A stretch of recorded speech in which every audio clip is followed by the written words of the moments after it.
समय पर ऋण नहीं चुका पाने के कारण शुक्रवार को दिघलबैंक के कुमिया स्थित एआईएमआईएम के नेत्री पम्मी बेगम के मकान को प्रशासन की उपस्थिति में सील कर दिया गया है तथा घर के बाहर यह इश्तेहार चस्पा दिया गया है कि उक्त बिल्डिंग को एसबीआई के ताराबाड़ी शाखा द्वारा भौतिक कब्जे में ले लिया गया है।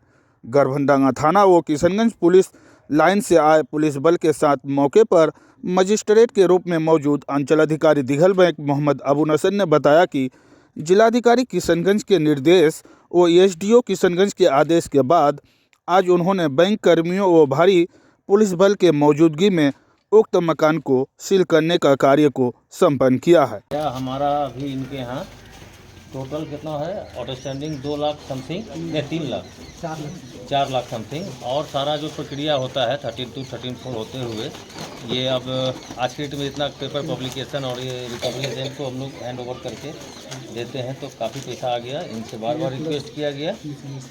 हाँ, ये तो इनके बावजूद भी चूँकि अभी तक अदायगी नहीं हुआ तो डीएम साहब के परमिशन से ये हो रहा है।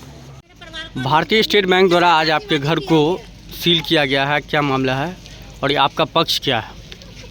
मामला ये है सर कि भारतीय स्टेट बैंक से 2017 में पम्मी बेगम यानी मेरी वाइफ के नाम से 5,26,000 रुपये का लोन लिया था मैं।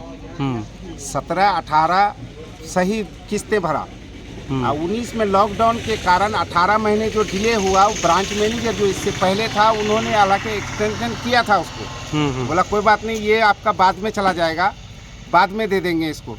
लेकिन अचानक जब मैं आता रहा, हमेशा 1 दिन 2 दिन छोड़ करके हमेशा ही ब्रांच में आता हूँ, ले लेंगे रिटर्न। मुझे कभी नोटिस नहीं, कभी कोई चीज़ का इन्फॉर्मेशन नहीं किया गया। हालांकि ये देखिए 14 दिसंबर 2022 को मैं 30,000 रुपया ब्रांच मैनेजर को जमा करके गया।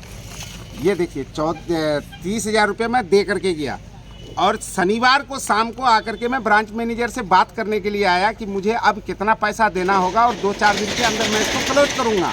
शनिवार को मुझे ये नोटिस ब्रांच मैनेजर थमा रहा है कि आप मेरे हाथ में कुछ नहीं है, आपका नोटिस निकल चुका है, आपका घर नीलाम होगा। मैं बोला आप मुझे फिर 14 तारीख को ये बात क्यों नहीं बताए कि जब मुझसे 30,000 रुपया आप ले रहे थे, 2,76,000 रुपया यानी सारा ब्याज लेकर के 2,76,000 रुपये का कर्जा है मेरे ऊपर। अब 2,76,000 के वजह से आज ब्रांच मैनेजर और कुछ मतलब उनके सीनियरों ने मिलकर के जितना तांडव किया है, जाकर के घर को मेरा सील किया।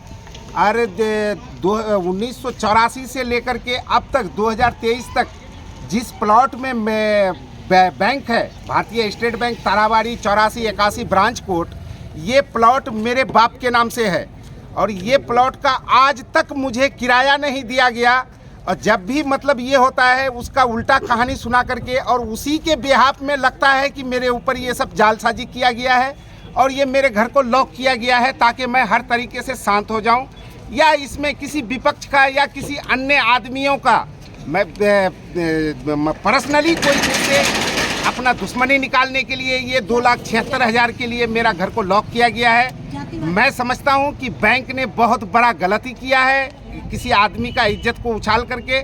यहाँ तो 2,000 करोड़ लेकर के आदमी देश छोड़ करके भाग जाता है, सरकार उसके खिलाफ कुछ नहीं करता है। जो 2,76,000 रुपया देना है और जिसका 60 लाख रुपए का प्रॉपर्टी है उसका घर को सील किया गया है।